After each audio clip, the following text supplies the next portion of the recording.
এখন বর্তমানে কত পিস হাঁস আছে আপনার? এখন আছে 1000। ফাউন্ডেশনের চাকরির পাশাপাশি আমি এই খামারও পরিচালনা করতেছি। নম্বরে আগে বুঝতে হবে, তারপরে মেহনত। তো এটা করলে সে কখনোই লস খাবে না। অভিজ্ঞতা নেওয়ার পরে শুরু করলে সে 100% সে লাভবান হবে। কিন্তু এক সময় তো তারা দিবে, সেই দেওয়ার তো সময় লাগবে, বয়স লাগবে। বয়স ছাড়া তো তারা ডিম দিতে পারবে না।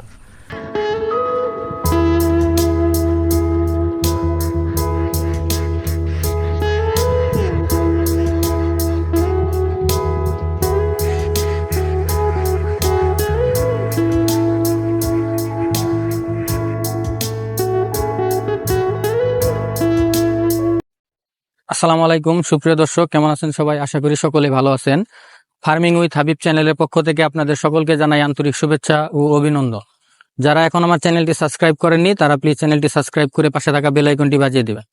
বরাবরের মতন চলে আসলাম নতুন একটি ভিডিও নিয়ে। আজকের ভিডিওর টপিক হচ্ছে হাঁস লালন পালন সম্পর্কে। হাঁস কিভাবে লালন পালন করতে হয়, এগুলোকে কি কি ভ্যাকসিন করতে হয়, বা এগুলোর খাদ্যের কি পরিমাণ পুষ্টির মাত্রা দিলে এগুলো অতি দ্রুত বড় হয় এবং ডিম বেশি দেয়, সেই সকল বিষয়গুলো নিয়েই আজকে আলোচনা করব। তো আজকে ভিউয়ার্স, আমি চলে আসছি টাঙ্গাইল জেলার কালিহাতী উপজেলার কাগজিপাড়া গ্রামে। এখানে তরুণ উদ্যোক্তা খবিরুল ভাইয়ের হাঁসের খামারে। উনি কিন্তু এই খামারের পাশাপাশি চাকরিতেও নিয়োজিত আছে, ওনার বিভিন্ন সাইড পেশার নিয়োজিত আছে। ওনার এই জমিতে উনি নিজস্ব জমি, এটা লিজ নিতেও হয়নি। এখানে পাশে একটা ছোট ডোবার মতন আছে, এখানে উনি কিন্তু হাঁস লালন পালন করে। হাঁস কিন্তু খুব সহজেই লালন পালন করা যায়, আবার এটা পালন করতে কিন্তু অনেক বেগও পেতে হয়। আমরা যারা মনে করি যে হাঁস বাড়িতে যেভাবে খোলামেলাভাবে লালন পালন করি আর বাণিজ্যিকভাবে হাঁস লালন পালন করলে কিন্তু সেভাবে লালন পালন করা যায় না। এর জন্য অনেক টিপস বা পন্থাগুলো অবলম্বন করতে হয়। তো আপনারা যারা হাঁসের খামার দিতে চান বা হাঁস লালন পালন করতে চান, আজকের ভিডিওটি তাদের জন্য। আজকের এই পুরো ভিডিওতে আমি হাবিব আসির সাথে ক্যামেরায় আছে শাহেদ। তো চলেন ভিউয়ার্স, এই সম্পর্কে সরাসরি আমি খবিরুল ভাইয়ের সাথে আলোচনা করি যে উনি এই খামারে কি কি পরিমাণের খাদ্য দেয় বা এখানে কি পরিমাণের ব্যয় হয়। ওনার হাঁসগুলো এখনও ছোট, যেহেতু ডিম দেওয়া শুরু করেনি, তো এখন পর্যন্ত ওনার কি পরিমাণ খরচ হয়েছে, হাঁসের বাচ্চা বাবদ কি পরিমাণ খরচ হয়েছে, সেই সকল খুঁটিনাটি বিষয়গুলো আপনাদের সম্মুখে উপস্থাপন করার চেষ্টা করব। তো সরাসরি খবিরুল ভাইয়ের সাথে কথা বলি।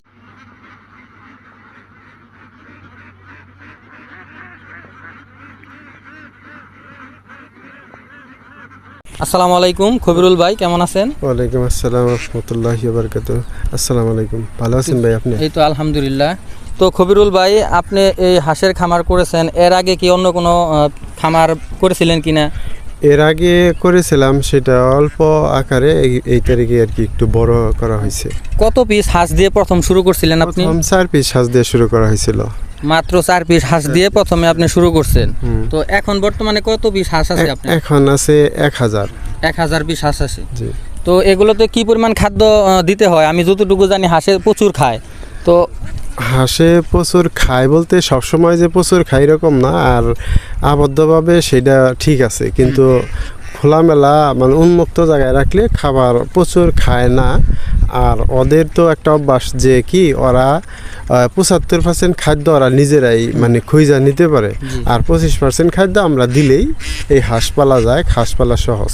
তবে যদি কেউ আবদ্ধভাবে এই হাঁস পালে, তাহলে তাকে ওই 100%ই খাদ্য তাকে দিতে হয়। এই হিসাবে হয়তো খাবার খরচ বেশি হয়ে যায়। আচ্ছা। তো ভাইয়া, এগুলোতে কয় মাস অন্তর অন্তর আপনার ভ্যাকসিন করতে হয়? আপনার 6 মাস অন্তর অন্তর ভ্যাকসিন করতে হয়। প্রথম আপনার 25 দিনে, তারপরে 48 দিনে, তারপরে 65 বা 75। ও আচ্ছা ভাইয়া, আপনি তো এখানে 4টা হাঁস দিয়ে শুরু করছেন। এখন বর্তমানে আপনার কত পিস হাঁস আছে, বা আপনি বাচ্চা কত পিস ক্রয় করছিলেন, সেখান থেকে কি মারা টারা গেছে এরকম? আপনার 1000 পিস কেনা হয়েছিল, সেখান থেকে আপনার ওই 12-13টার মতো আর কি মারা গেছে। আর আপনার এমনি আল্লাহর রহমতে সবই ভালো আছে। জি আলহামদুলিল্লাহ। আপনার হাঁসের গ্রোথ গুণ অনেক ভালো আছে, দেখে মনে হচ্ছে প্রত্যেকটা হাঁসই অনেক সুস্থ। তো এখান থেকে আপনার কি পরিমাণ প্রফিট আশা করতেছেন আপনি? প্রফিটের কথা বলা যায় না, এটা তো আসলে ওই দেখা যায় যে সুস্থ থাকলে আল্লাহর রহমতে আশা করা যায় আমি ভালো একটাই প্রফিট পাবো। জি জি এখন তো আর ওইভাবে অগ্রিম বলা যায় না, জি জি কারণ এটা ব্যারাম হইতে পারে, অসুস্থ হয়ে মারা যেতে পারে। জি। তবে আল্লাহর রহমতে মেহনত করলে আল্লাহর রহমত করে, সেই ইনশাআল্লাহ। হিসাবে আর কি মেহনত করতেছি। ইনশাল্লাহ আল্লাহ রহমত করবে সেই আশাই আর কি মেহনত চলছে। ও আচ্ছা, খবিরুল ভাই আপনি তো এখানে প্রায় 900-950 মতন হাঁস আছে। তো ভাই আপনার এই হাঁসগুলা আপনি এখানে যে লালন পালন করতেছেন, এই খামারের পেশা ছাড়াও কি আপনি অন্য কোনো পেশায় নিয়োজিত আছেন কিনা? আমি এক ফাউন্ডেশনে কাজ করি, ওই ফাউন্ডেশনের চাকরির পাশাপাশি আমি এই খামারও পরিচালনা করতেছি। ও আচ্ছা, তো আপনি চাকরির পাশাপাশি যে উদ্যোক্তা হয়েছেন, এখানে কি আপনার ওই দিক দিয়ে কোনো এফেক্ট পড়ছে না? না, এটা সমস্যা নাই, কারণ আমার যেহেতু বাড়ির পাশেই আর লোক আছে, আর চাকরিটাও দেখা যায় বাড়ির থেকে করতেছি, এই জন্য সব মিলে আমি একটু মানে এটা করতে পারতেছি।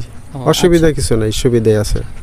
তো ভাইয়া হাঁস লালন পালন করতে চায় এরকম অনেকেই আছে, দেখা যায় যে অনেকের মুখে শুনি যে হাঁস লালন পালন করলে নাকি ক্ষতির মুখে পড়তে হয়, হাঁস পালন করা ঠিক না, এরকম অনেকেই বলে। তো ভাইয়া আপনি লস জেনেই কি এটার মধ্যে আসছেন, নাকি এই বিষয়ে আপনার কীরকম মন্তব্য?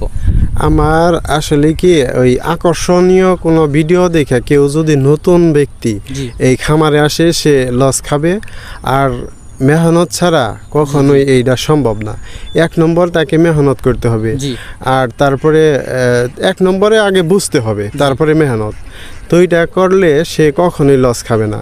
আর যদি কেউ আসে নতুন, আমি তাকে বলবো যে সে যেন অন্য কোনো জায়গায় আগে অভিজ্ঞতা নেয়, অভিজ্ঞতা জি। নেওয়ার পরে শুরু করলে সে 100% সে লাভবান হবে। জি অভিজ্ঞতা ছাড়া কখনোই সে এই হাঁস খামারে আসলে লাভবান হইতে পারবে না। প্রথম সে লস খাবে। দেখা গেল যে 1000 বা 500 বাচ্চা আনছে, জি তার অর্ধেকটি বা আরও বেশি মারাই গেছে, কারণ বুঝে নাই। এই জন্য আগে অভিজ্ঞতা নেওয়া প্রয়োজন।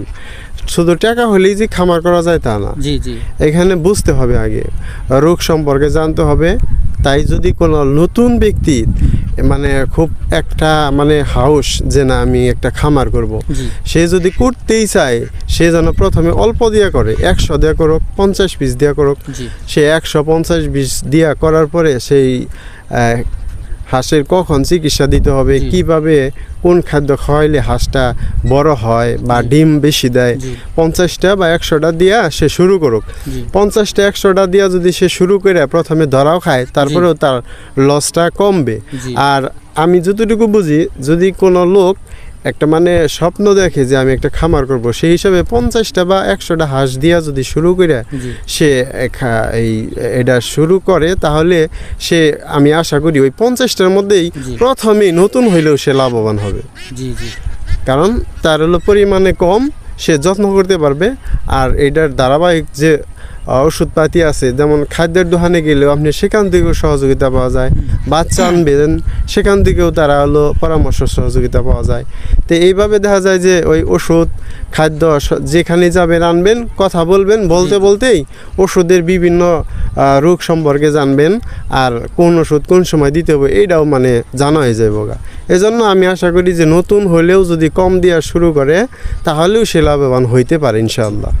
তো খবিরুল ভাই, এখানে আপনার 900-950 হাঁসে প্রত্যেক দিন কি পরিমাণ খাবার খায়, বা এক বস্তা খাবার আপনার কতদিন যায়? আপনার এখন হলো লেয়ার গ্রোয়ার, যে এটা আপনার হলো একটা খাইতেছে আর 1 মণ ধান খাইতেছে। ও আচ্ছা, একটা লেয়ার গ্রোয়ার দিতেছি আর 50 কেজি, আর আপনার 1 মণ ধান দিতেছি।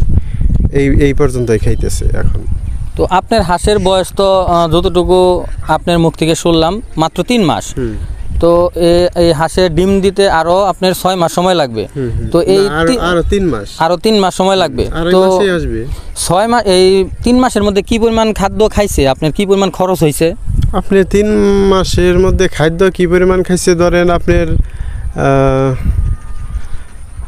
2.5 লাখ টাকার মতো মানে খাদ্য খাইছে এই 3 মাসে। অলরেডি 2.5 লাখের মতন খরচ হয়ে গেছে। কিন্তু যখন ডিম দেওয়ার উপযোগ হবে, তখন তো মানে ডোজটা আরো বাড়াই দিতে হবে। খাদ্য যদি বেশি না দেন, তাহলে ডিম কম দেয়, তাই না বিষয়টা? না, আপনার হলো এটা তো আসলে বোঝার ভুল। যেমন মানে এখন আপনার যে খাদ্যটা আপনার ওই লেয়ার গ্রোয়ার, এইটা জি, জি। আপনার হলো ওই যে দাম জি। তার থেকে আপনার যে ডিমের খাদ্য ওইটার দাম হলো একটু কম। এখন আপনার যে খাদ্য খায় আমি তাতে মনে করলেন যে 200 বা 150 টাকার মতো ডিম দেওয়ার সময় জি হিসাব অনুযায়ী কমই আসবে। তবে তখন আপনার যদি এই হাঁসগুলাতে যদি 700 750 ডিম দেয় তাহলে তো অনেক, জি যতই খাবার খায় সে 2 বস্তার বেশি খাদ্য খাইতে পারবে না। জি 2 বস্তার খাদ্য যদি আপনার ওই হিসাব অনুযায়ী বর্তমান যদি 2820 টাকা করে হয় তাহলে 5600 বা 5700 টাকা আছে গাড়ি ভাড়া সহ। আর যদি আপনি 700 ডিম দেয় তাহলে তো এখানে 14,000 টাকার উপরে আপনার জি। ডিমই আসে। জি তো এই জন্য ওই খাবার খরচ তো ওই হিসাবে বেশি হয় না, কারণ এখানে প্রফিট আসবে সেই হিসাবেই মেহনত করা হইতেছে আর খাদ্য খাওয়ায় এদেরকে বড় করা হইতেছে। জি এক সময় তো সেটা উঠে আসবে। জি জি এখন হিসাব করলে তো বেশি খাইতেছে কিন্তু এক সময় তো তারা দিবে, জি জি সেই দেওয়ার তো সময় লাগবে, বয়স জি। লাগবে, বয়স ছাড়া তো আর তারা ডিম দিতে পারবে না। তো খবিরুল ভাই আপনার সাথে কথা বলে অনেক ভালো লাগলো। যারা নতুন খামারি আছে আজকের ভিডিওটি আমি বলবো তারা যেন দেখে, যারা নতুন খামারি হতে চায় বা নতুন হাঁসের খামার দিতে চায়, তো আজকের ভিডিওটি তাদের জন্য। তো খবিরুল ভাই আপনার সাথে কথা বলে ভালো লাগলো, ভালো থাকবেন। পরবর্তীতে যখন আপনার হাঁসগুলো ডিম দিবে তখন আমি কিন্তু আবার আসবো আপনার সাথে দেখা করার জন্য। ইনশাল্লাহ ঠিক আছে। আচ্ছা, আসসালামু আলাইকুম। ওয়ালাইকুম আসসালাম। তো ভিউয়ার্স, যারা নতুন হাঁসের খামার করতে চাচ্ছেন বা মনে মনে পরিকল্পনা করছেন আপনারা হাঁসের খামার করবেন, আজকের এই ভিডিওটি কিন্তু তাদের জন্য। তারা নতুন উদ্যোক্তা হলেই যে আপনারা সাফল্য অর্জন করতে পারবেন বিষয়টা এরকম না।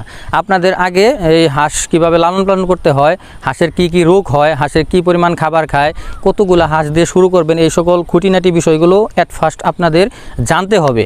তারপরে আপনারা হাঁস পালন করবেন বা গরু পালন করবেন, বিভিন্ন খামারি হতে পারেন, সমস্যা নাই। কিন্তু যেই খামারি আপনি করবেন সেই বিষয় সম্পর্কে আপনাদের পূর্ণ ধারণা নিয়ে তারপরে আসতে হবে।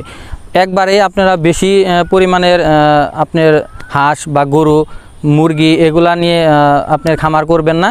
প্রথমে স্বল্প পরিমাণ দিয়ে শুরু করবেন, যাতে আপনারা লসের সম্মুখীন যদি হন তাহলে সেটার মাত্রা খুবই কম থাকবে। সেই জন্য আমি আপনাদের সাজেস্ট করব আগে এই সকল বিষয় নিয়ে যারা নিকটবর্তী স্থানে খামার করেছে ওই সকল খামারি ভাইদের সাথে আলোচনা করবেন। তো ভিউয়ার্স, আজকের ভিডিও এই পর্যন্তই। পরবর্তীতে দেখা হবে নতুন কোনো ভিডিও নিয়ে। সেই পর্যন্ত সকলেই ভালো থাকেন। আল্লাহ হাফেজ। আসসালামু আলাইকুম।